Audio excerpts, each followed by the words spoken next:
See, I wanted to get a half an hour out of you, so you got to stand up. Because I'm done unless you guys have a little bit of your butts not so numb.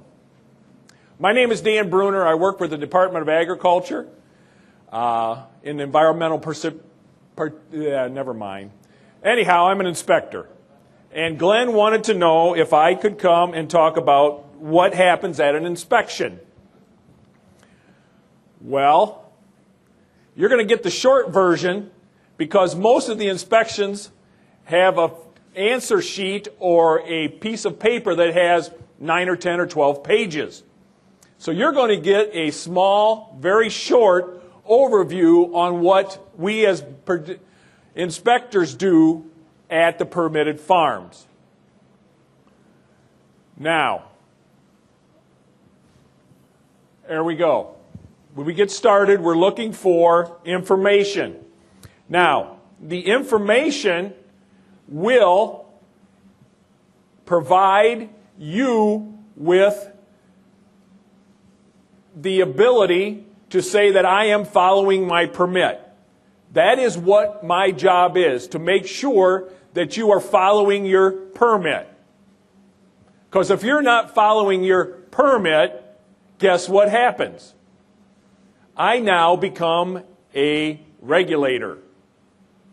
And if you don't follow your permit, which I find very interesting because you signed it, do you not know what you signed?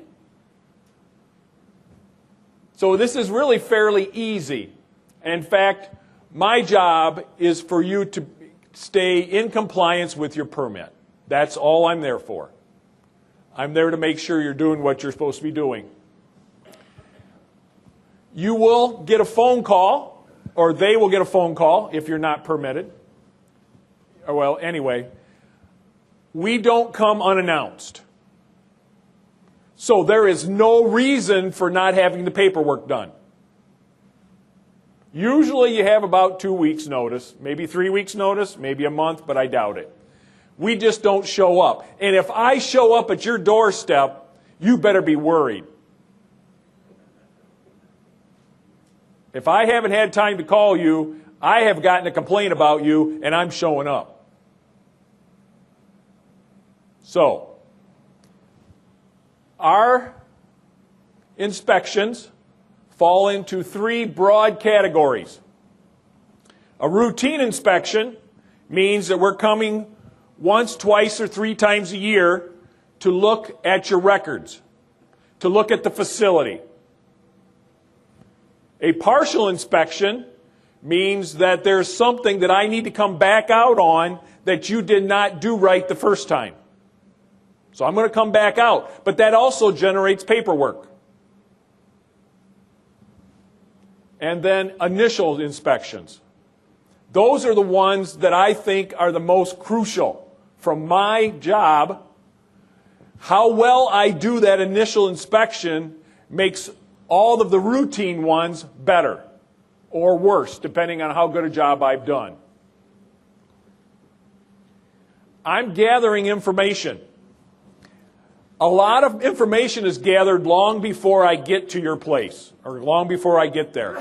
I know the name, the permit number, I know the facility, I got the location, I've got the latitude and longitude. It's all in the permit. All of these things I've gathered out of the permit before I ever show up. I know what kind of water system you have. I know what kind of manure storage you have. I know how big it is. I know how many animals you have. I know how you're supposed to manage your manure. I know how many acres you're going to put it on. I know when your last soil test was. It's all in the permit. Permits are good for 5 years. Then you have to get them renewed. Information that I'm going to be looking for that you're going to generate for me, or the facility is generating for me. Insect and rodent inspections. Mortality, operating records, visual inspections, and then at the end, my findings. Permit. The permit, this is the information on permit. One of the things that I found interesting when I started doing this, and I've only been doing this for 3 years, I'm going on my 4th year, but what I didn't understand is permit renewal. They wanted that renewal 180 days before your permit expires. I had a hard time getting that into my head. So I went to writing it on the inspection form, so it's not for the facility, it's so I can remember too. Because that is crucial. Because if it isn't there 180 days before it expires, you're out of compliance. And when you're out of compliance, it generates... More paperwork? No. A fine. Or paperwork for me, yes. It does. See, this whole thing really doesn't have anything to do with you. You're generating paperwork to supply me so I can generate my paperwork. Is that okay? Does that work? It's going to have to. Anyway, now, there's a couple different types of permits. There's a PTO, which is a permit to operate, and another is a permit to install. New facilities or new operations are going to have a permit to install along with the PTO. And you may have a permit to install later. They're two separate permits. The permit to operate is good for 5 years. The permit to install is good for 2 years. And then after that, it has to be renewed annually. A permit to install is the permit to build something. Add livestock, build a new building, build a manure pond, something. It's almost like it's a physical thing. And then there's also permit modifications, which is less than 10% of a change. If I had 2,000 cows and I could change my facility without generating a new PTI, and I have to stay less than 10%, I have to add less than 200 cows. Yes, sir? Can the permit to install be extended because you have drop in price of milk, or you got to start over? Permit to install? Yes. Permit to install can be extended every year until you get it finished. Okay. But you have to request it before you see the effective date. So the effective date is 1/22/15. So now it's past due if you haven't asked for an extension. I put that up there for that reason, to help me understand and remember. Now, permit modifications are something that's less than 10% of the volume of manure or the amount of livestock. Just kind of a broad generalization. And a major operational change is when you are changing how you're doing things. And that could generate a new PTI or a new PTO, depending on what you're doing. Biosecurity at the facility. In the beginning, before we started at the initial inspection, I'm asking you what your biosecurity measures are at that facility. When can I come? What do I need to do before I come? Make sense? Then livestock type and number, that changes. You have in your permit, that's why I said in the beginning, I know a lot about you before I ever get there. You have a permitted number of livestock. If you go over that, it generates red flags, bells, and whistles. You can go over 10%, but don't do that. That gets everybody's attention because you're only permitted for this facility for X number, whether it's 2,000 cows, 4,000 head of hogs, stay that. And the number of employees. We keep track of that. Water systems. Every facility is required to have annually a well water test. They test for coliform, total coliform, and nitrates. Annually. Groundwater samples are required for certain facilities. Some, depending on what kind of ponds were put in, depending on what has happened in the past, there may be monitoring wells out there that are anywhere from once to twice a year. I'm reviewing their reports. Sanitary permits. Do we have bathrooms? Where does it go? Is there a permit for it to go there? And the other waste. What do you do with your waste? How do you take care of that? All of that's recorded. Manure storage. Type. Sample results. Kevin mentioned, how often do you have to sample a manure storage that's used for application? Annually? Very good. You guys were paying attention. Great. Capacities. I know the capacities.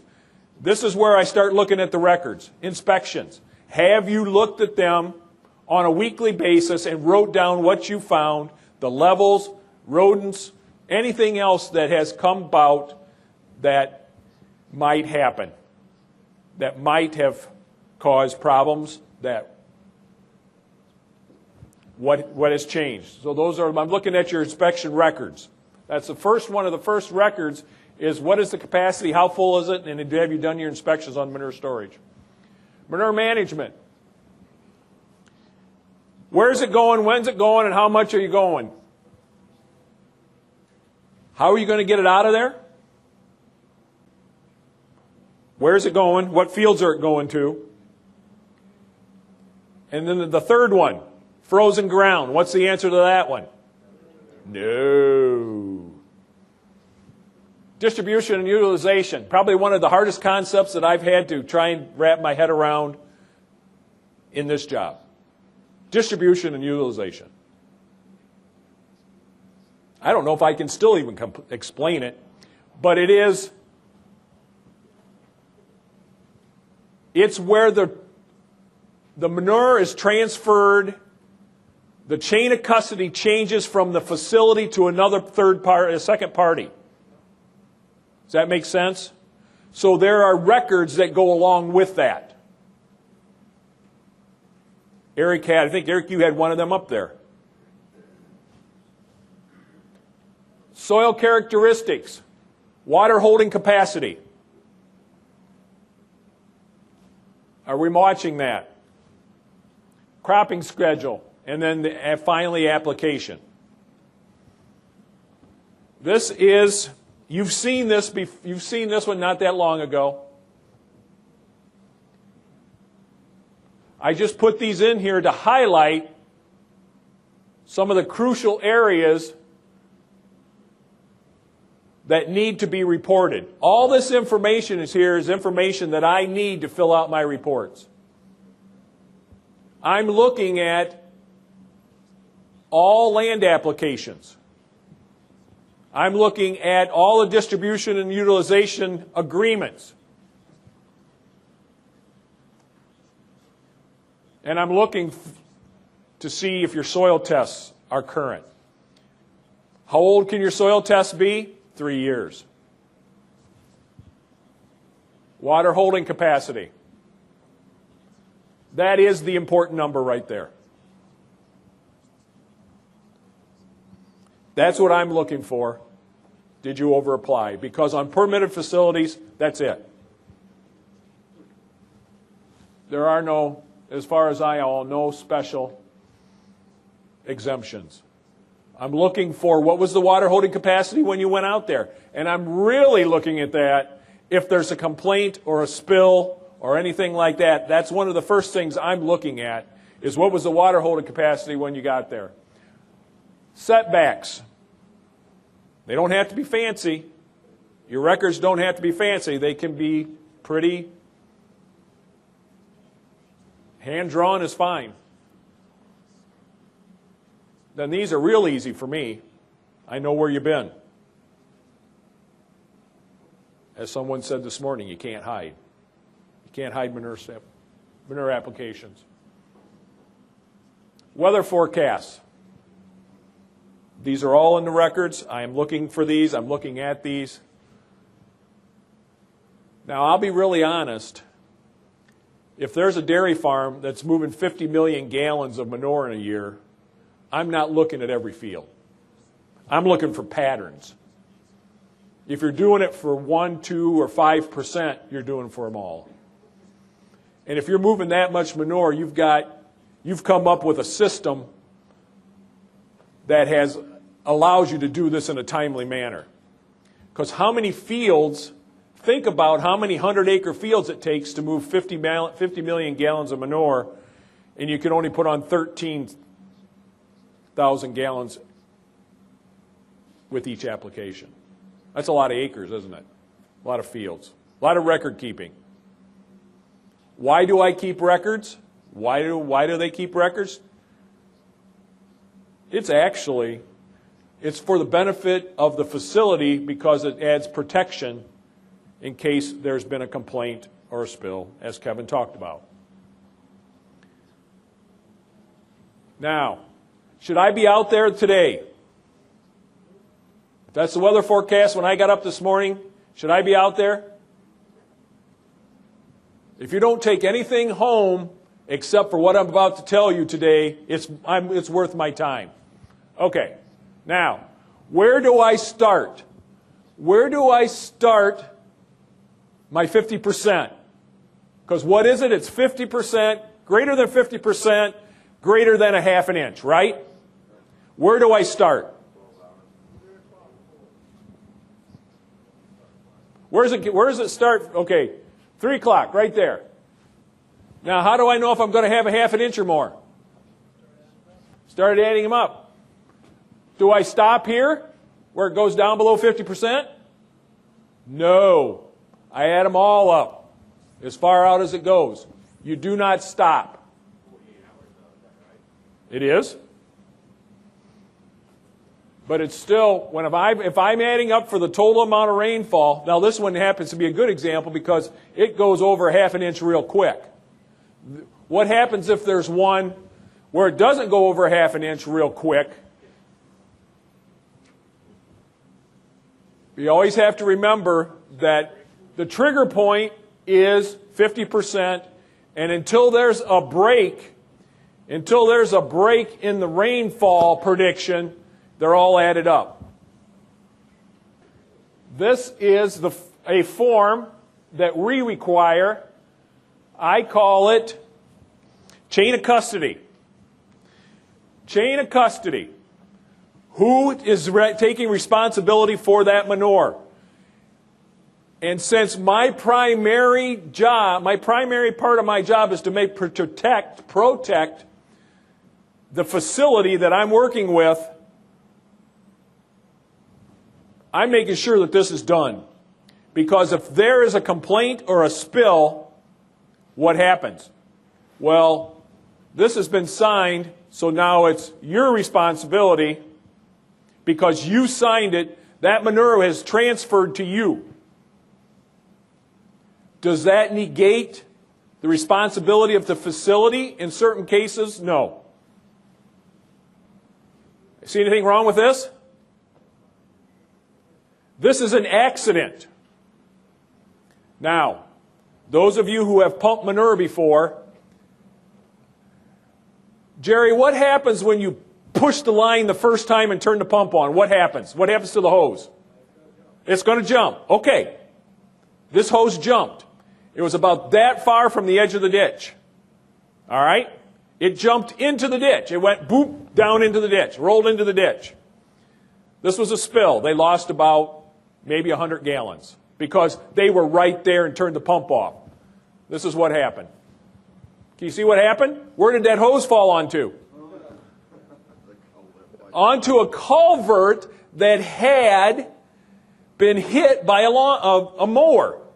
Had a point sticking up. Record keeping is great.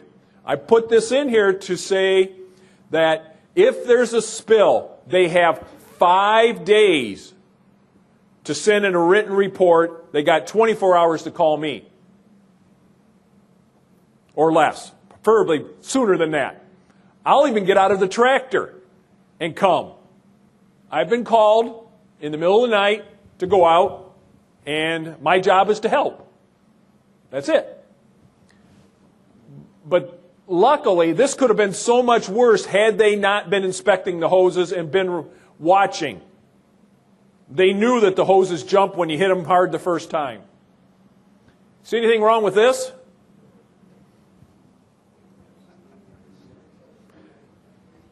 There's multiple things wrong with this. Can we name them?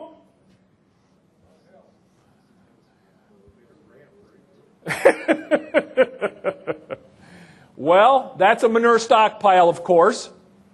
First of all, it's not far enough away from the waters of Ohio. Second, it's on what? Well, that's okay in itself. Where does the water go? Towards the waters of Ohio. Downhill. Water runs which way? Uphill, right? Well, there are times when people think it does, but anyway. So, guess what? It's kind of hard to move the manure pile when the ground's thawed now and you can't get in there. Creates what? Penalties. It was downhill. Okay.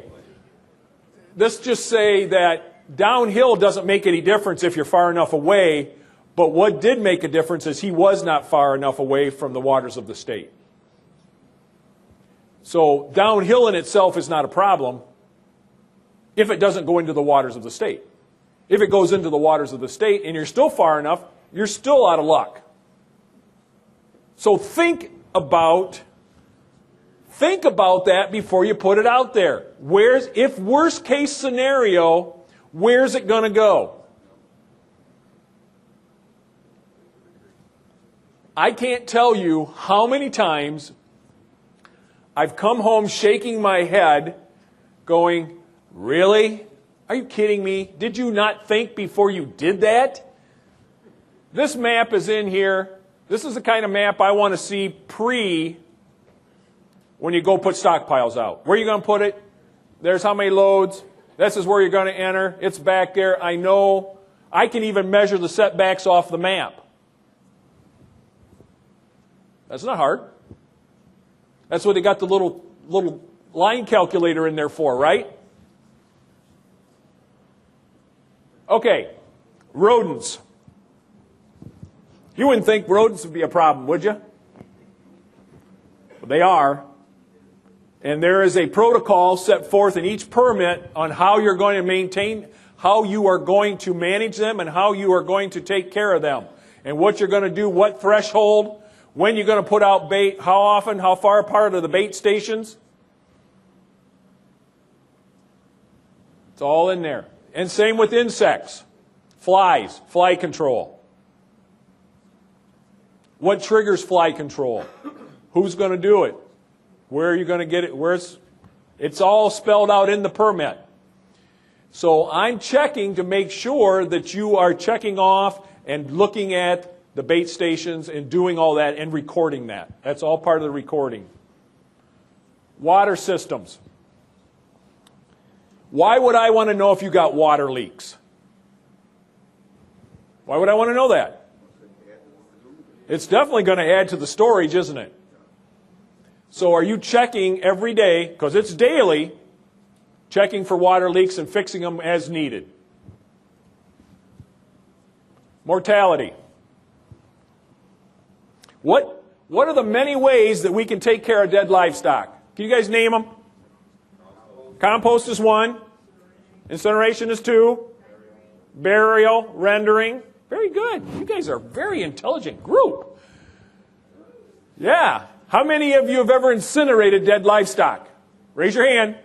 Does it smell wonderful? Lovely, doesn't it? My wife, when I first started farrowing sows, the way that they told me to take care of the dead pigs was to incinerate. So I had this nice big incinerator out behind the farrowing house, and I'd fire that thing up. The wind was out of the right direction, and I had two burners on it. I'd burn the smoke, and I'd start that up. You know what would happen in about an hour from the time that I would start that? Which way would the wind come? Back and blow it into the house. So guess what Dan finally did? Dan learned how to compost.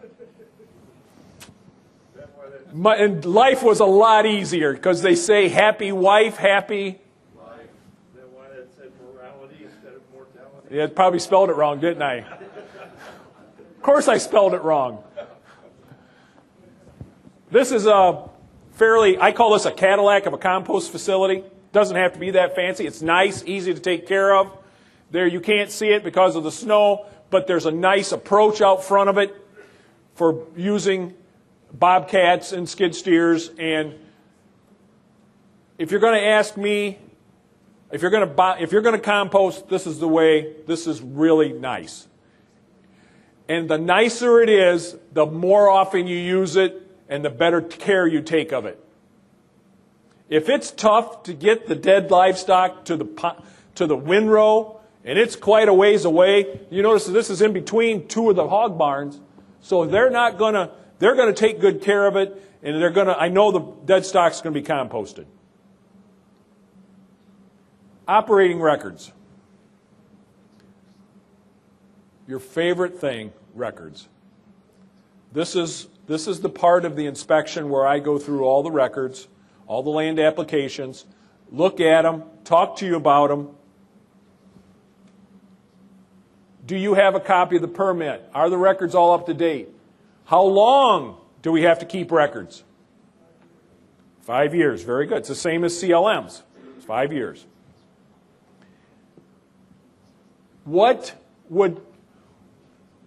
This is one I struggle with right here. What is a change in the operation? What does a change in the operation mean? What have you changed? Well, you look at the permit, and what have you done in the past 6 months since I was here that's different from what you were doing before? Didn't say it was right or wrong, didn't say it was, what have you changed? Well, you may have added a couple farms to your manure management plan. You may have lost a couple. You may have been building a barn. May have dug a new well. There's just all kinds of things. It's not anything you need to have a permit for or you needed to ask permission for. It's just something you've done that's different from the way you were doing things before. And after we're all done in the office, we get to go on a walkabout. And I get to look for things. What are you laughing about? Because you see all kinds of things out there, let me tell you. I'm looking at the outside of the buildings, I'm looking at the inside of the buildings, I'm looking for discharges, and I'm looking for that woodchuck hole in the pond bank that shouldn't be there, and what are you doing about it? I'm looking for the weeds. How tall are the weeds? They short, long? Have they been mowed? Have you picked up the junk?